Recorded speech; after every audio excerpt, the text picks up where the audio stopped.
Late payments and unpaid invoices equate to £26 billion being owed to small businesses in the UK.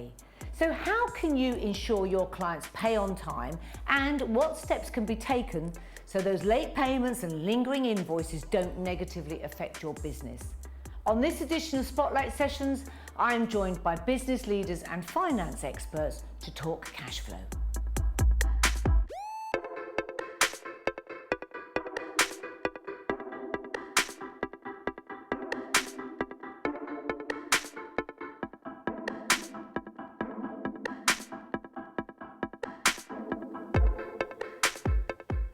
And those business experts will join me shortly to share insights into how they manage their finances in their successful businesses. So if you've got a question for them on cash flow or more generally about business finance, send them in now using the hashtag Spotlight Sessions. But first, I've got Yvonne Greaves from NatWest joining me. Hello. They're starting those figures when you hear about 26 billion owed to small businesses in late payment. It's just appalling. And that can put any business under. Now, you often have businesses coming to you with their financial plans. What do they often miss when they come in and they're doing their startup? I think generally people put a lot of time into their business plans, and generally they're really, really good. I think when it comes to looking at the financial aspects of it, sometimes they're maybe a bit over-optimistic about how quickly the sales will come through and also maybe a little bit over-optimistic about their overheads and maybe don't put as many figures through it as possible. And sometimes they completely omit their salaries out of it, and you think, well, you need to get paid, so you need to have your salaries in there. So I would say just having a really great reflection of what the true overhead positions and how many sales and when you think you're going to get the cash in from the sales as well.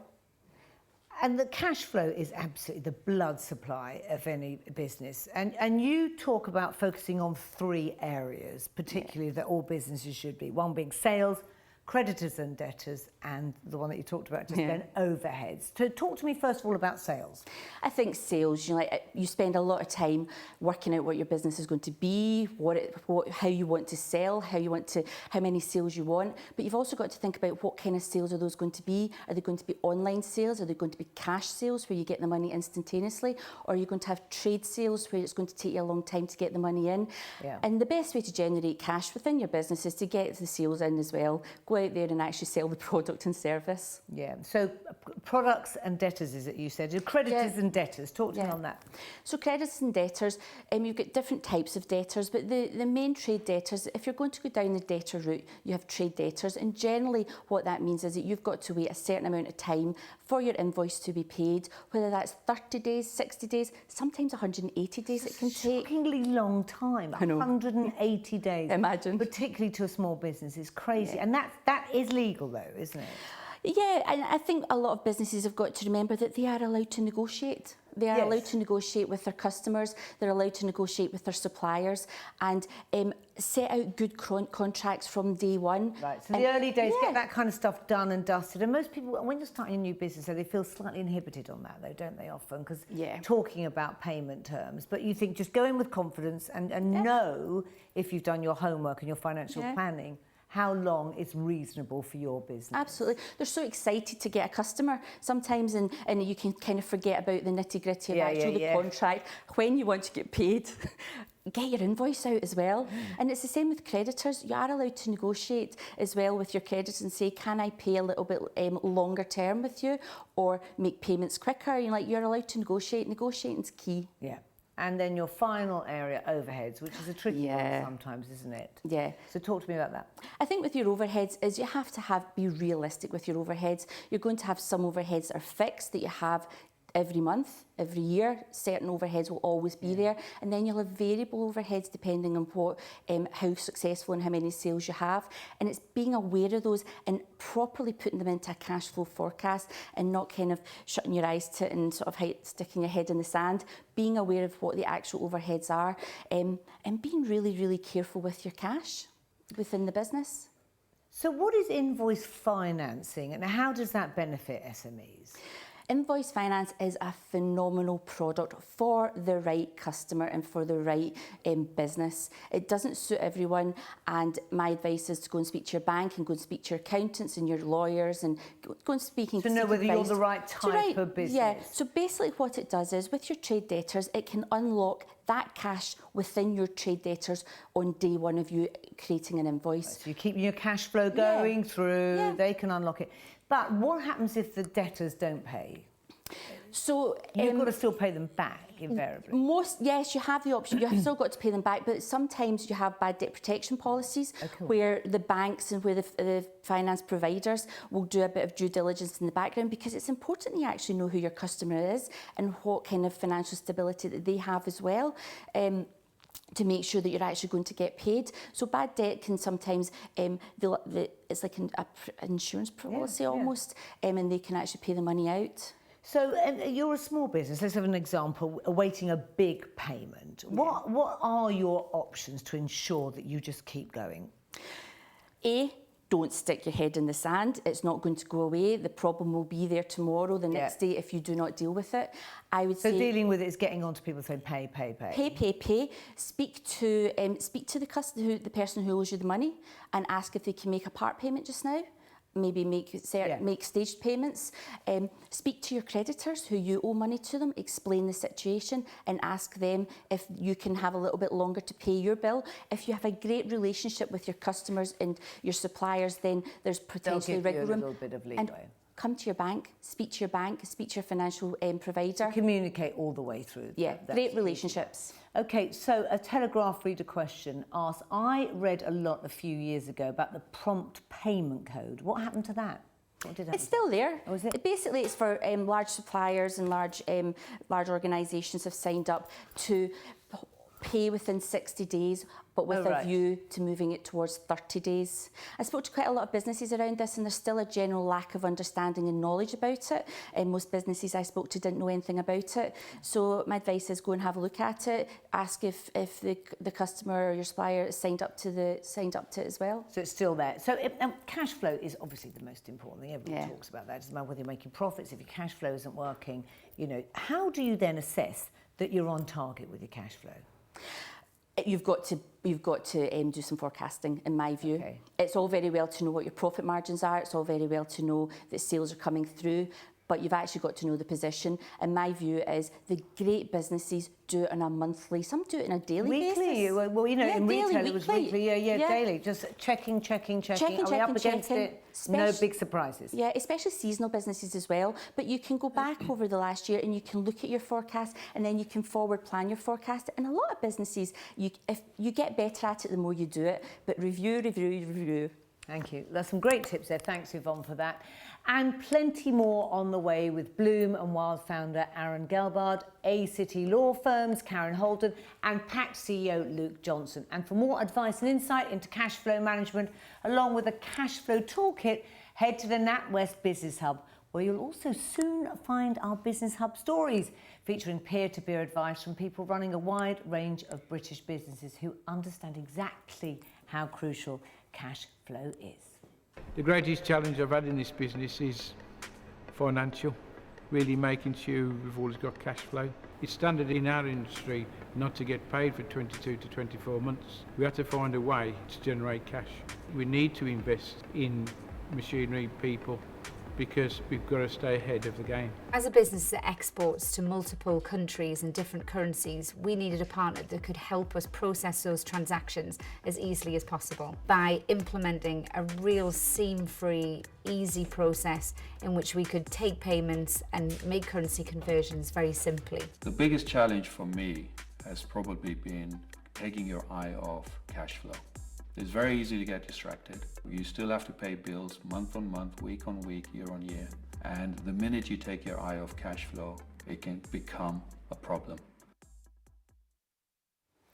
So let's talk cash flow and company finances with our business experts. Hello, Aron. You're the CEO of Bloom and Wild, the second growing fastest company in the country. That's pretty impressive. How many years have you been going? 5 years. 5 years. So how did you mastermind delivering flowers through a letterbox? I still can't get my head around this. Talk to me about that, and how did you kickstart the whole business? I guess we'd found that people seem to have trouble both sending flowers, difficult to do on a mobile phone, receiving them, you have to wait in, often ruins the surprise. We personally measured thousands of letterboxes with rulers and notepads to figure out how big the box should be, and then just went through lots of rounds of trying boxes, getting feedback from people we knew, and trying to get our website built at the same time. Financially, how difficult was it starting the business? And first of all, you've got to sell that idea in. And I think I've got a pretty creative mind, but I'm not sure I'd have been able to understand that straight away. You know, really think that would be so successful. So how did you finance the business? To start with, it was our savings. Mine and my co-founders, those were pretty limited. What was that? What were we talking about money-wise? We had about £10,000 each. So that was what we had to get the business off the ground. And we knew that with that, we would either have to make a profit, which would be difficult, or we'd need to get to a position where we could raise money from somebody else, which meant that it needed to be a real company. It couldn't just be an idea, because everybody would have laughed at us and flowers through the letterbox sounded crazy. So we knew that with that limited money, we had to get boxes working, get the flowers tested, get a website up, get payments up and running as quickly as possible. So look, you were doubling every month. I mean, it took off. So how, from a cash flow perspective, how did you deal with that growth? I guess we were lucky because we built a business that could scale from the beginning. So we found scale flower growers, we found a scale packing supplier, we built a website that could take lots of orders, a lot more than we were getting at the beginning. So we knew that we didn't have the capacity to scale forever, but we knew that we had a business that could scale for a decent amount of time. And you talk about unit economics. Talk to me about that and how you made that work within the business. I guess we knew that we weren't going to be profitable altogether to begin with, because we were going to have overheads, but we wanted each individual sale to be profitable. So the amount of money that we're getting in to be bigger than the cost of buying the flowers, the packaging, and doing the marketing to get that sale. And that's something that we've always sort of tried to measure, because we know that if we're doing that, then ultimately with more and more sales, then we can get profitable and cover our overheads. And Karen, you've got a very different business because you're about services, really, legal services. So how do you structure your payments?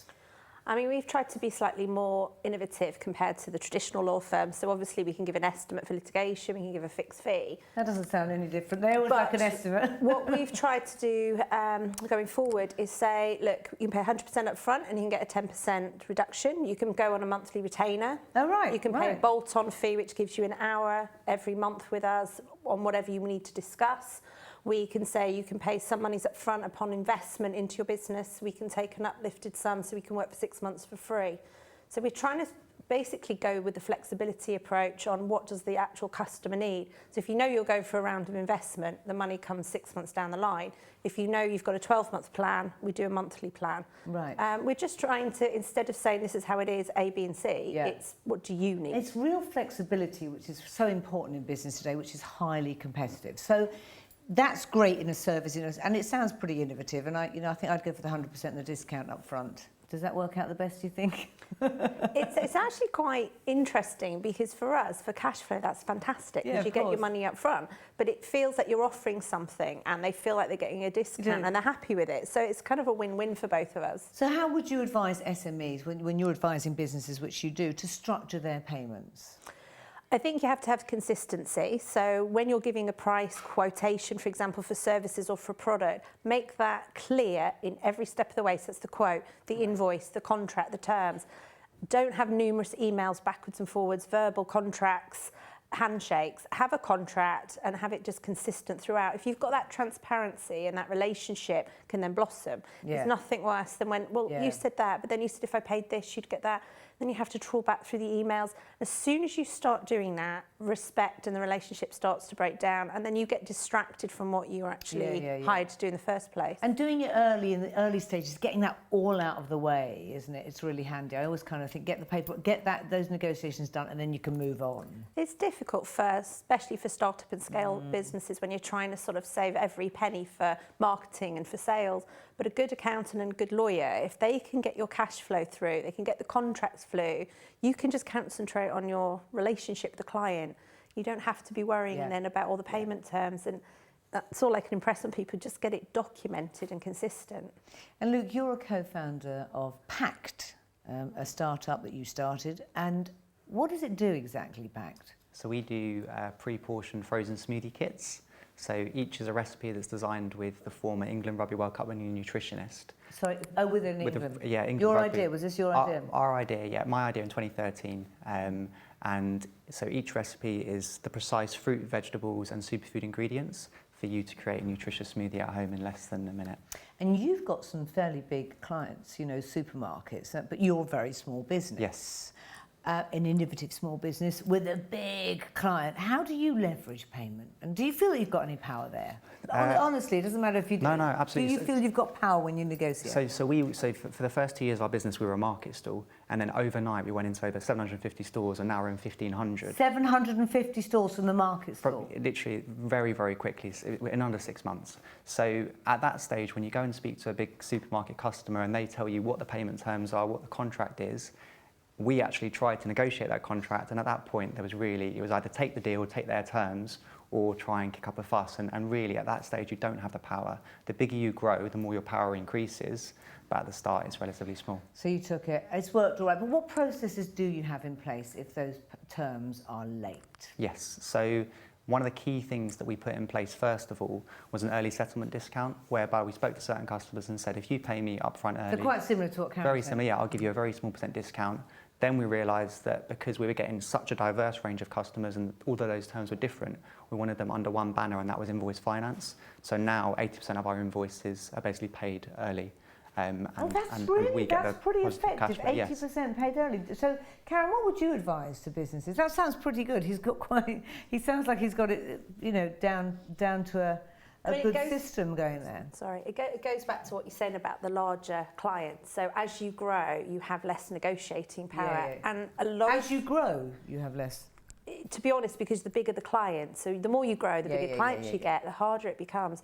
A lot of the institutions, as you say, these are our terms, take it or leave it. And like for technology platforms, I keep saying in 6 months' time on delivery, you get paid. What if it's pushed back by 4 months because the code doesn't work? What's the contingency plan for cash flow? So you've still got to pay your rent, you've still got to pay your staff, but they're not paying your bill. What happens? So in those sort of cases, debt financing, factoring in on that sort of thing really does work. If you can get 100% up front, then it's perfect, but not all industries can do that.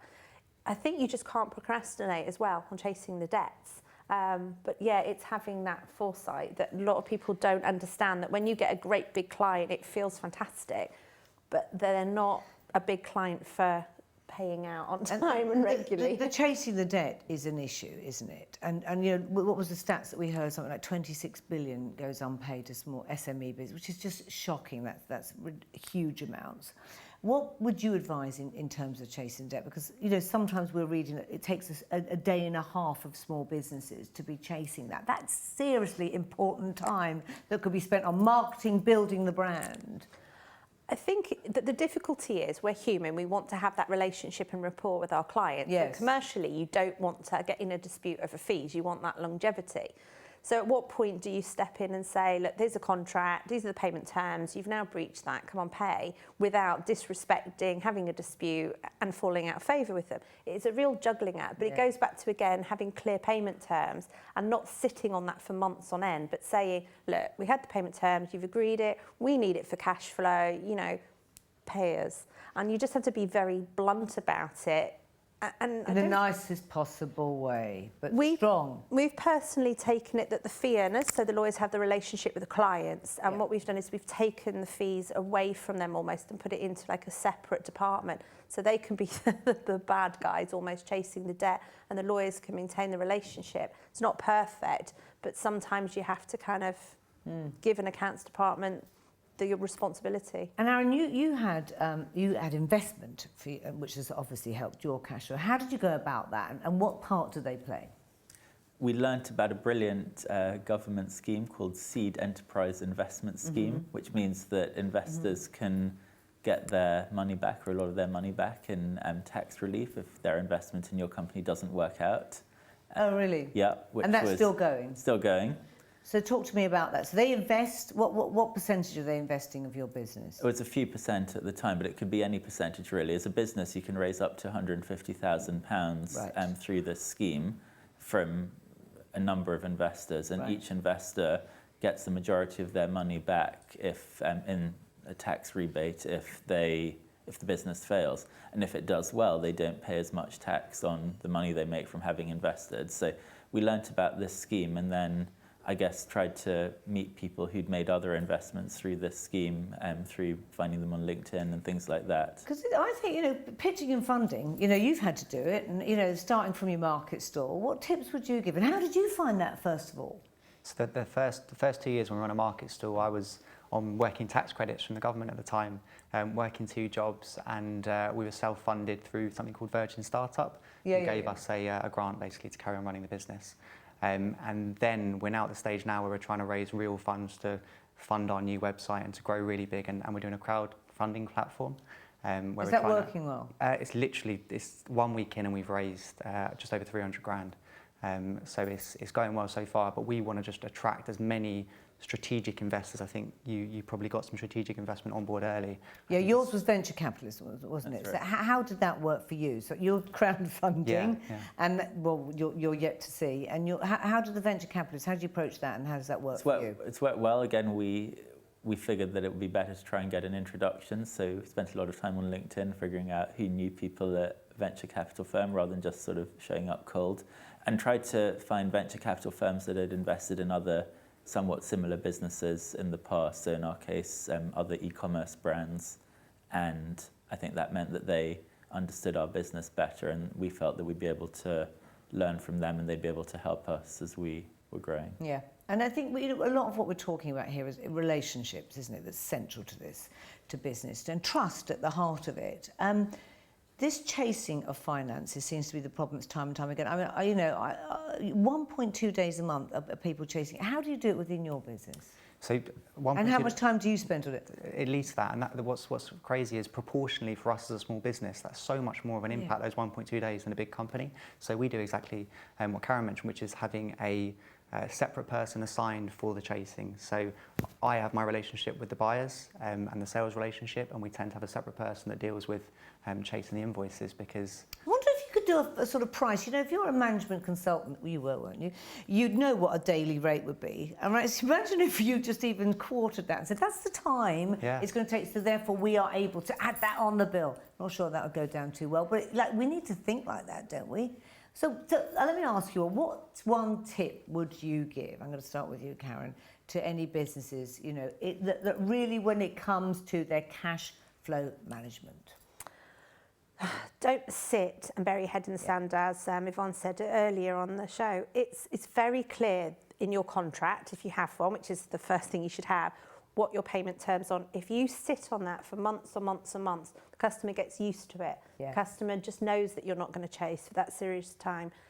That is your worst failing. If you procrastinate, you have to follow through with what you've said you're going to do. Someone told me that there are certain businesses that they will not pay unless they are chased. Yeah, I mean, that's how they sit on it. They've got their own overheads. So, and funny enough, when I first set up, I remember my accountant specifically criticising me that I pay my suppliers too quickly. They said, for cash flow, Karen, you can't just get an invoice and pay it straight away. You need to do this, you need to do that. And you think, but I don't want the debt sat there. Yes, but then I realised, it is a game to some of these companies, and you do have to train them. When I say payment terms is this, I'm going to follow through. Good. And Aron, one piece of advice that you'd give regarding Spend as cash flow? little absolute money as possible. When we started, we tried to get too clever, and we figured that if we bought larger quantities of packaging in this instance, then each box would be cheaper. But then we ended up needing to change our packaging, and so we wasted lots of money by trying to sort of save on sort of a cheaper unit price. So follow your sustainable and recyclable, your packaging? Yeah, it all Good is. lad. One piece of advice, Luke. I think for me it's having a cash flow model that's easily variable. So if you have a model from your cash flow where you can plan for the best case, you get loads of sales in, the worst case, things don't go as planned, and what you think might happen, then you're always ahead of the game and you know what's happening. And then you're sort of netting out in the middle. Yeah. So, Telegraph reader, some of our clients are insisting on very long payment terms, or 60 or even 90 days, Karen. Is this a good reason? Is there a good reason for this, or are they just taking advantage of small businesses?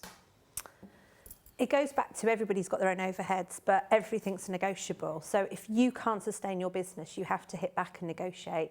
I mean, we have 14 days payment terms, but you know, there are some that will take 30 days to make that payment, but I'm consistent with my quotes, I'm consistent with my contract, consistent with my invoices, and at day 14 I will chase.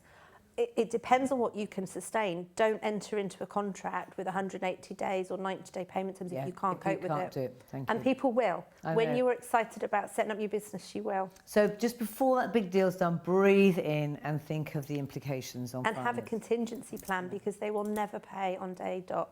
Thanks to you all. That was really interesting. And if you want to know more about business finance and in particular cash flow, there's lots of information, tips and insights, as well as a cash flow toolkit available on the NatWest Business Hub, where you can also catch up on previous spotlight sessions. Next week, I'm going to be joined by more business experts and focusing on HR.